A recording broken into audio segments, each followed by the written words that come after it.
Over the hundreds of LinkedIn ads accounts we've managed, we've seen a lot of companies fail. Today, we're talking about what you can do to make sure that your approach is built for success on this week's episode of the LinkedIn Ads Show.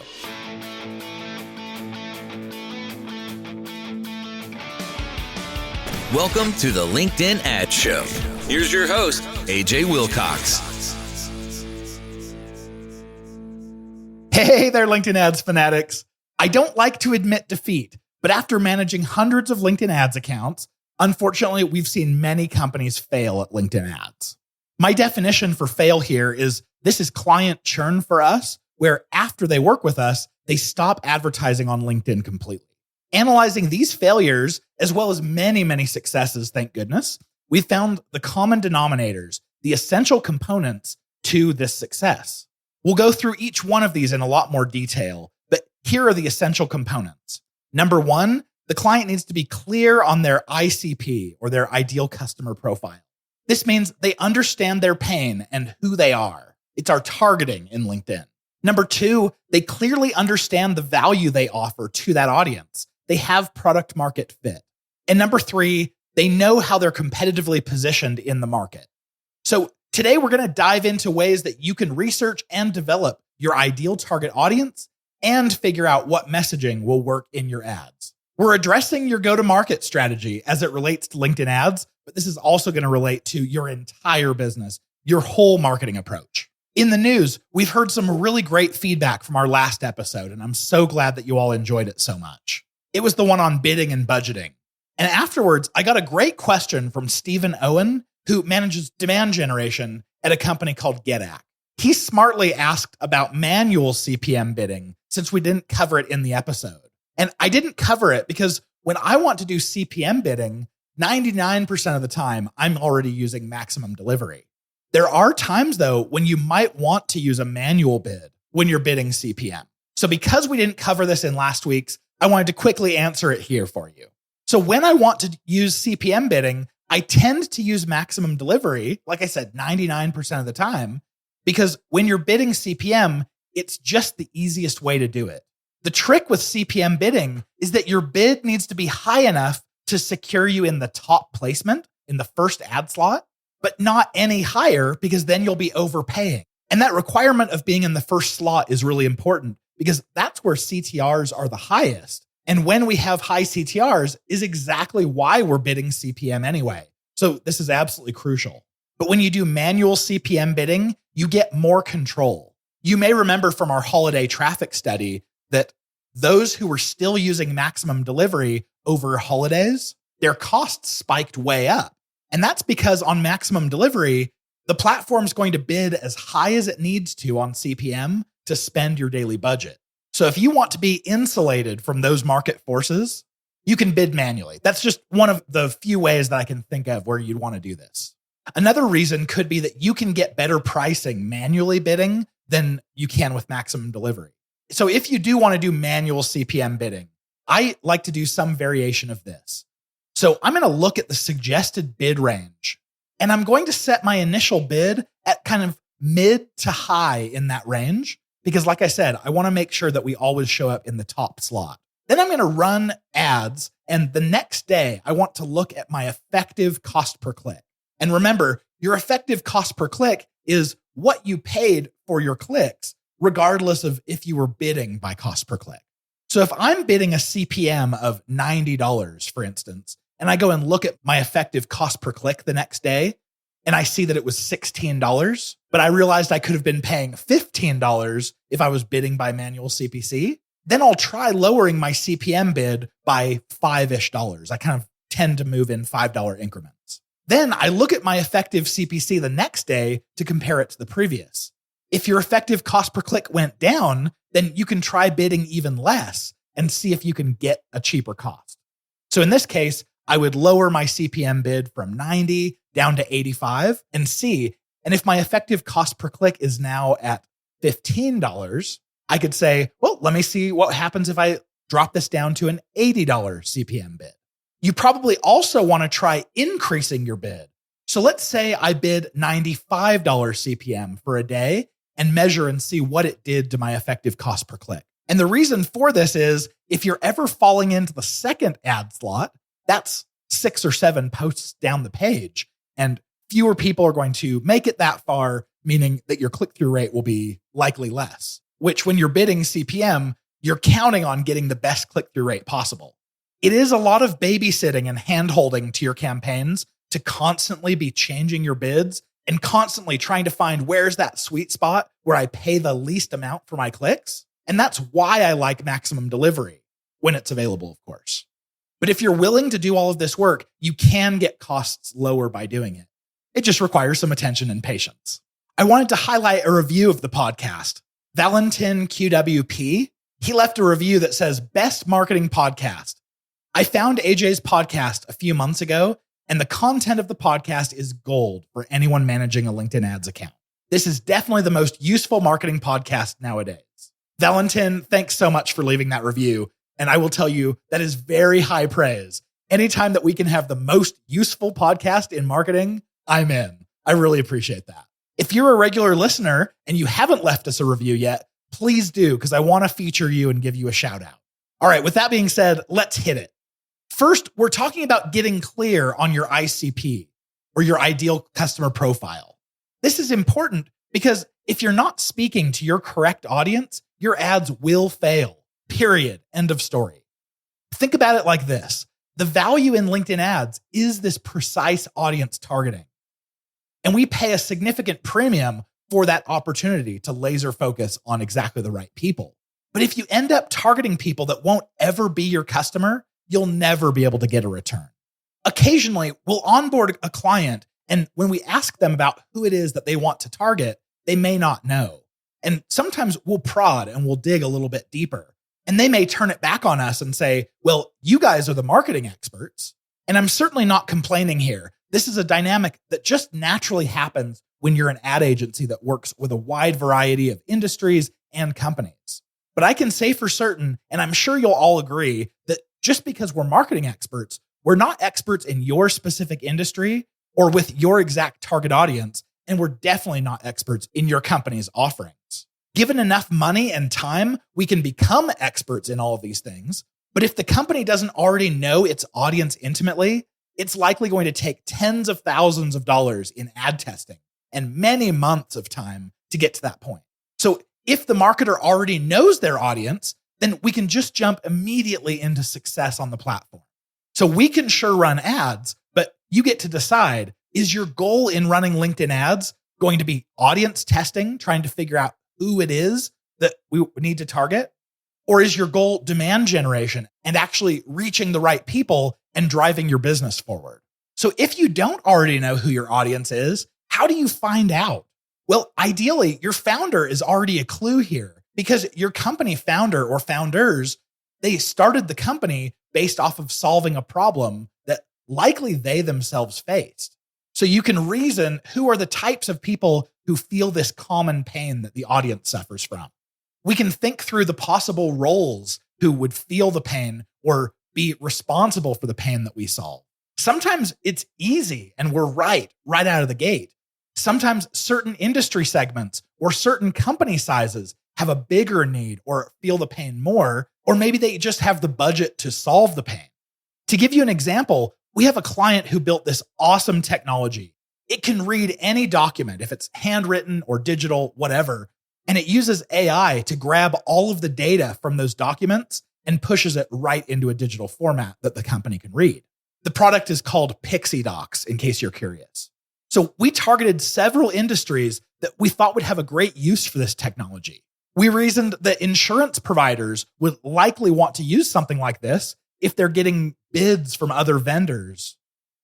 And of course, they're always trying to keep costs as low as possible when they're replacing things that customers have made claims for. So we started targeting those insurance providers with ads. And several revisions later, with sponsored content ads, we were still getting like a 0.2% click-through rate, which, as you likely know, is about half of the benchmark. So I knew we were failing. So we went to go talk to the head of sales and asked for some insights about this industry. Why can't I get click-through rates above like 0.25%?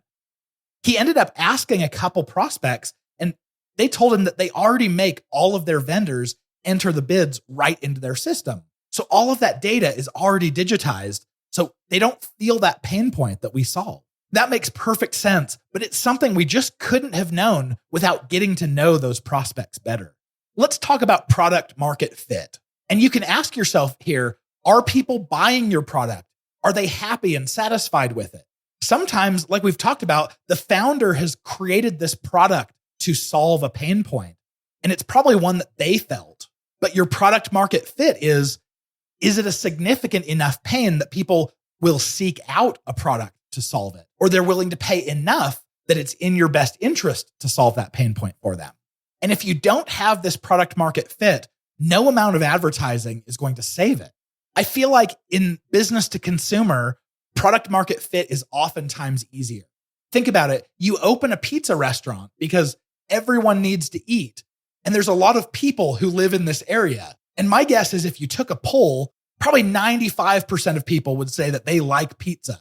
Now, if you own a pizza restaurant, I'm not saying that this is easy, but you could imagine you have product market fit right out of the gate. This is much harder in business to business. Sometimes it's really hard because we don't have detailed understanding of what your customers are experiencing, especially in different industries. And sometimes founders go and create a solution to a problem they felt, but you find out later they're the only ones who feel that problem, or they were the only ones who felt it strongly enough that it was worth seeking out a solution for. So you may need to validate your product market fit and ask yourself serious questions as a founder. Like, is it possible I'm the only one who struggles with this particular problem? Or so many people feel it, but it's not acute enough that people are willing to open up their wallets to solve. Sometimes your solution is really valuable to those in different industries that you didn't predict. With Pixie Docs from our previous example, for instance, we stumbled across the medical industry. We found that doctors' offices were struggling with onboarding new patients. You know, when you go to a doctor and you fill out a bunch of paperwork on a clipboard and hand it to the receptionist?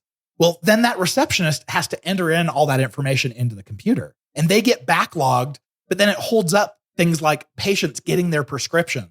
So it's a significant pain point. So we found some great success targeting them. And the founders never would have thought when they were building this product that they were building it for medical practices. Now, I've described a little bit in these examples how we can use LinkedIn ads to validate the pain points of the business. In this example with Pixie Docs, we were targeting multiple industries segmented out as separate campaigns. And that way, when I ran a report inside of Excel showing general performance by industry, I could look at it and say, wow, there's this one industry that has really low click-through rates. And here's this other one that's shining. So that is a way that you can use ads to validate. Once you've found an audience, you can run different messaging against them until you find out what sticks. If you're at a very large company, you may have budget to do actual market research. You can conduct focus groups or customer interviews.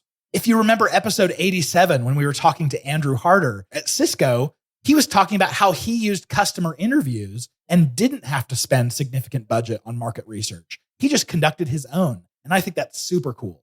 You can send out surveys. You can do these interviews. You can even use social listening platforms to understand what people's pain points are. These are all ways that you could potentially validate. All right, here's a quick sponsor break, and then we'll dive into how to communicate this value to your potential customers. The LinkedIn Ads Show is proudly brought to you by B2Link.com, the LinkedIn ads experts. If you're a B2B company and care about getting more sales opportunities with your ideal prospects, then chances are LinkedIn ads are for you. But the platform isn't easy to use and can be painfully expensive on the front end. At B2Linked, we've cracked the code to maximizing ROI while minimizing your costs. Our methodology includes building and executing LinkedIn strategies that are customized to your unique needs and tailored to the way that your B2B consumers buy today. Over the last 12 years, we've worked with some of the largest LinkedIn advertisers in the world. We've spent over $150 million on the platform, and we're official LinkedIn partners. So if you want to generate more sales opportunities from your ideal prospects, consider booking a discovery call at b2linked.com/apply. We'd absolutely love the opportunity to get to work with you. All right, let's jump into communicating value. So if we're speaking to the correct audience, but we're not saying what they're going to respond to, we're going to fail. We need both. We need the correct audience and we need to be saying the right things. So how do you actually learn what they want to hear? And how do you get them to take action? The way you do this is you have to understand your audience. And there's no shortcuts here. You have to understand their pain points acutely. What keeps them up at night? What words do they use in their vernacular to describe their problem? When you actually know who your customer is, you gain 2 superhuman abilities. Number 1, you know how to talk to them. And number 2, you know what you can offer them that they'll pay attention to because it'll help solve their problems. Most of you who are listening are marketers. So I'm going to try to use an example I came up with. If someone targeted you with ads and they said, we help marketers get more unique loads of their HTML file. Sure, I can interpret what it is they're saying. They're saying that they can get me more unique visitors to the website. Everything in that is technically accurate, but they've entirely lost my trust and credibility because they didn't use the same language that marketers use and that I'm already comfortable with. If they don't know the terms that I use, do I actually trust them to actually be good at what it is they do? Probably not. That ad's going to feel a lot like spam. So once you actually understand your customer, how do you talk to them? I'm a big fan of Drew Boyd. I got to attend a workshop by him where he walked me through the values framework. I've mentioned Drew on the show before, but he's a marketing professor and a LinkedIn learning instructor, and he's absolutely phenomenal. He ran me through this exercise that totally blew my mind. He had me get a bunch of sticky notes of different colors and arrange them all over the wall of a conference room. At the bottom, we started by placing basic product features and spread them way out. Then up above, we listed all of the basic benefits that customers get from each of those features. So for instance, if I were doing this with the iPod, I could have put a sticky note at the bottom that says, feature 16 gigabyte hard drive. And of course, the iPod was famous for not putting in their ads that this has a 16 gigabyte hard drive, therefore you should want it. They understood that people want it for the benefit. Then up above that, we list the high level benefits. We're talking about how these benefits get a little closer to home. In our iPod example, we might say 8,000 of your favorite songs in your pocket. Follow so far? Okay, good. Then at the very top, we listed the values that those high level benefits lend themselves to. What value as a person would make you perfect for a product that could provide this high level benefit? So in this example, I could say, my value is I'm a music lover. I value having my music library everywhere I go. I could do this for all of my features and then all of the benefits and high level benefits and nail down what are those common values that my customers have. And now if my job were to write ads for the iPod, I could write very powerful copy because I understand the things that our ICP really values and I know how my product benefits them. I would highly recommend running through this exercise with your company's features, benefits, and values. You should also realize how important it is that your message coincides with where your customer is in their journey. If people are just in the very beginning of their journey understanding your brand, your message is going to be very focused on value proposition. If they're in the consideration phase, though, they're probably asking different questions and feeling different things that your content needs to address. Anytime your ad is just listing benefits, we call it benefit dumping, it's going to come across very much like an ad. But if we can take those benefits and weave them into a story, it's a lot more interesting. People are programmed to pay attention to stories. I think we have to hit on brand positioning because it's not enough to figure out what value that you're offering to your target audience because your competitors can offer that same value, or at least they can say they can. So you need to clearly articulate how what you provide is different from anything else on the market. And I'm not discounting this because as a business owner, I realize this can be really scary. You'll come up against legitimate thoughts and concerns like, well, if we declare exactly who we're ideally for, will that alienate potential customers and our revenue? Will it turn away some of our current customers? So it's definitely worth sincere thought here. Someone who speaks to positioning very well is someone by the name of April Dunford. We highly recommend checking out her content. And in the show notes, we've linked to an interview that she's done. Okay, so once you understand your brand positioning and who your ideal customer is and what they care about, now you can start crafting offers And remember, by my definition, an offer isn't something like a percentage off or a coupon. The offer is what you are offering your prospect in exchange for their attention. So an offer could be anything from read this blog post to buy something now to anything in between. If you want to dive deeper into offers, go back to episode 10 of the podcast that was all about offers. All right, I've got my last little bit of advice for you on this topic. So make sure you stick around all the way to the end of the episode and I'll share those with you. Okay, I've got the episode resources for you coming right up, so stick around.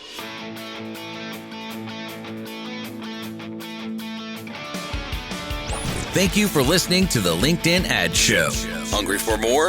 AJ Wilcox, take it away.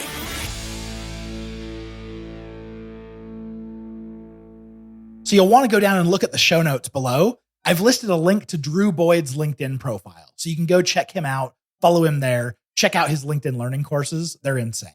We've also linked to an interview that April Dunford did for winter.com called How to Make Any Offering Obviously Awesome. We've also linked to April Dunford's LinkedIn profile, so you can go follow all her great content there. If you or someone you know is brand new to LinkedIn advertising, I highly recommend that you share with them my course on LinkedIn Learning, all about an introduction to LinkedIn ads. You'll see the link in the show notes. It is by far the highest quality course at the lowest cost possible. If this is your first time listening, welcome. I would love to invite you to subscribe to the podcast so you never miss another show. But if this is not your first time listening, please do rate and review the podcast, especially on Apple Podcasts. Not to guilt trip you or anything here, but we spend hours and hours prepping every one of these episodes. And this is all we ask of you is please leave us a review. It's going to help the show in the algorithm so more people get to find out about it. With any questions, suggestions, or corrections, reach out to us at podcast@b2linked.com. All right, with that being said, here are my last thoughts on this episode. As you're trying to figure out who it is who's your ICP, what do they like? What do they care about? What do they value? And how you're positioned to help them, it might be a little disheartening to realize that there's no guide or completion meter letting you know whether you've done it sufficiently or effectively. And honestly, this process is never complete. You're always learning more about who your audience is and especially how they're changing. So you have to keep testing and developing. But I do know this for sure. The sooner you get started, the sooner you'll be having a lot more success with your ads. I'll see you back here next week, cheering you on in your LinkedIn ads initiative.